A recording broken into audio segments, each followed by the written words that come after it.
Welcome to our read along with Dr. Powell in the book Discrete Perspectives in Mathematics. This is subsection 5.1.3 on rings and modules. Okay, so we're going to give some names to what we were just looking at. We were looking at like outside multiplications that we could do on a commutative group. All right, so let's for instance, look at what's going on here. So we have like a set of codes, and that set of codes are kind of a set of things that's outside multiplying to something else. All right, let's look at the set of outside multipliers. Z, or the integers, was one of the ones that we're using as an outside set of outside multipliers.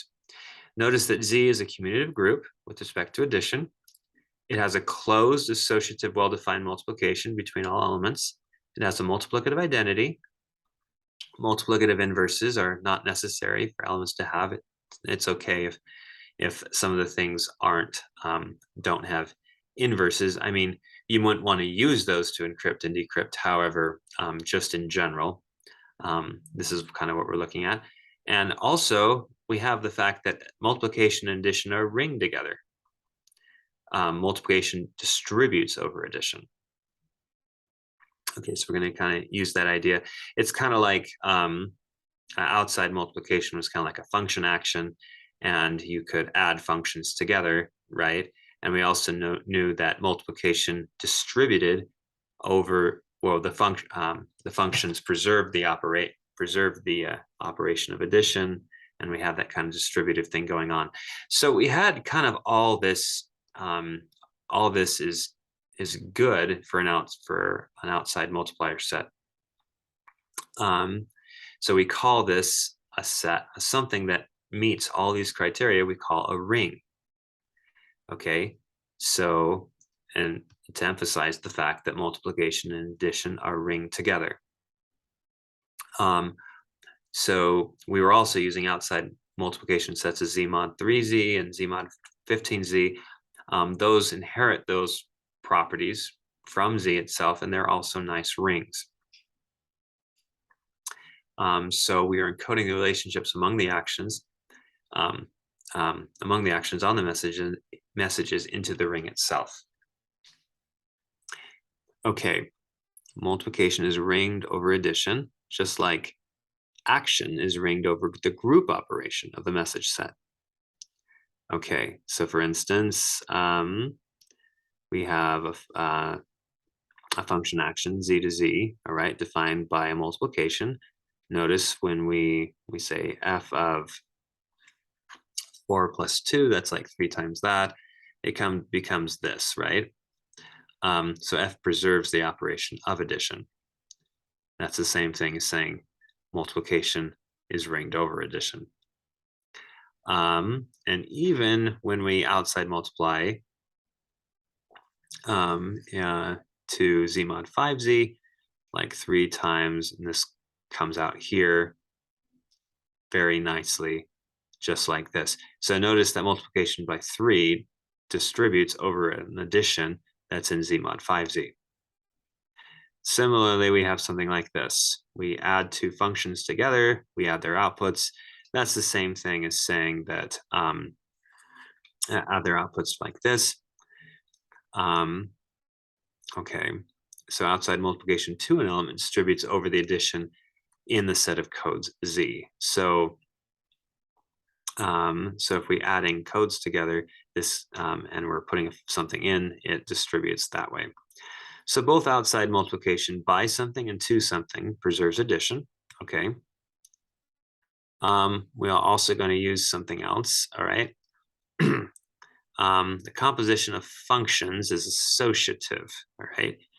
Multiplication inside of Z turns into composition of functions. This means that the multiplication of Z is associative to in how it acts. Okay. So, for instance, if you have different actions or different functions, it's going to be associative. So we can look at it this way as well. Perhaps we have two functions composed together, 4 times 3. We can put it inside here. We can use composition inside the group itself and that, and we can put a 4 on the here, and we can do bar arithmetic and end up getting this as well. Notice that associativity crosses over the barrier from the outside multiplication to the inside. And it gives us something interesting.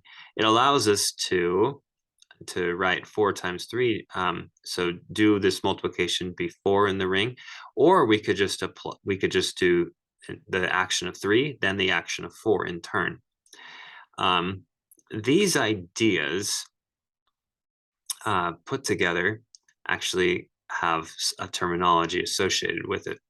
What we're building is we're building something called a left R module. So where R is a ring, and an R module is simply like the set like A. What we're and by calling it an R module, we're saying that the set A has an outside multiplication by the ring R. So outside multiplication comes from a ring R written on the left side. Outside multiplication is a map, defined by a multiplication that preserves the operation. So outside multiplication by an element distributes over the inside operation. Outside multiplication to a specific A creates a map. And basically we're just saying that to an element multiplication to an element distributes over outside addition. Basically, we're taught these two facts. So we're kind of using those facts, and also associativity kind of plays a role to give you this idea.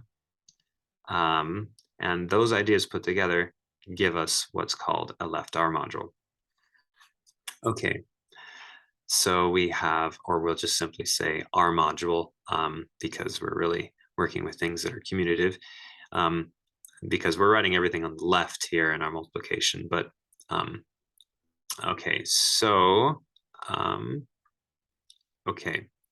and the way we write it is really what comes into the left, because if we write R1 and R2, that means we want to do R2 first and then R1. For a right R module, we'd actually read the actions in the reverse order. So if you're ever concerned about why is composition always, why is it always read from this side to that side? Well, that's what a left R module is in our actions. If we're acting on the other side, on the right side, actually, the way we write it, it actually would be the order that intuitively maybe the one that you would want. But for us, let's see. But for us, we'd want to think about it this way. So even in this case, because we're thinking of things completely commutatively, even if we write things, let's see, right. This tells us we can multiply by R1 and R2 in any order. Now this is true only because R1 times R2 is equal to R2 times R1. So it really doesn't matter how we write it in this case, because R itself is commutative and with multiplication. So really this description doesn't really quite matter. It would only matter if multiplication in R were not commutative, then you'd have to and then this left really would come, would mean something. But in this case we won't care about it because composition is multiplication anyhow, and it's commutative. So we're good. Okay. All right. So let's look at just some examples here.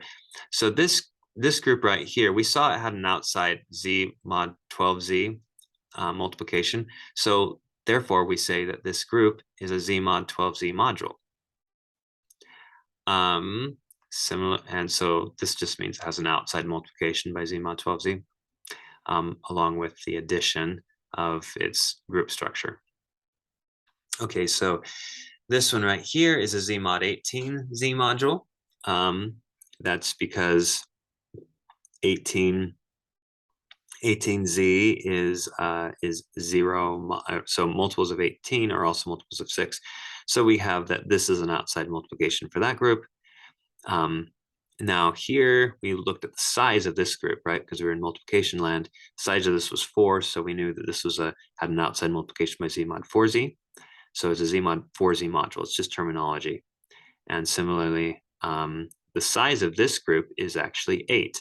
So that means this via exponentiation as an outside multiplication is, we'd call it a z mod 8z module. So it's just a name for to kind of, so we can get straight what kind of outside multiplication we're using.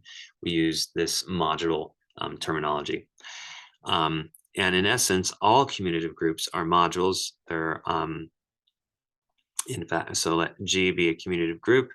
And if G is finite, and we have, so, and the size of it is n, then G ends up being a Z mod NZ module. With and the outside multiplication is just given by exponentiation. You could think of it as exponentiation or just repeated the operation so many times.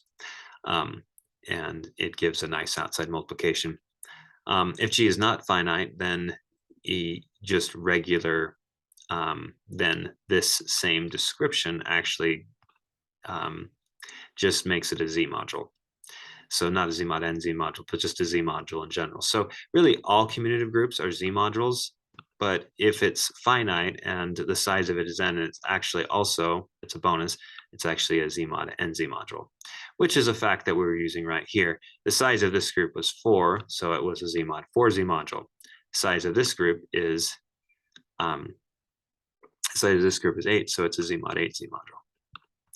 And we'll end this little read along right here. Thanks for watching.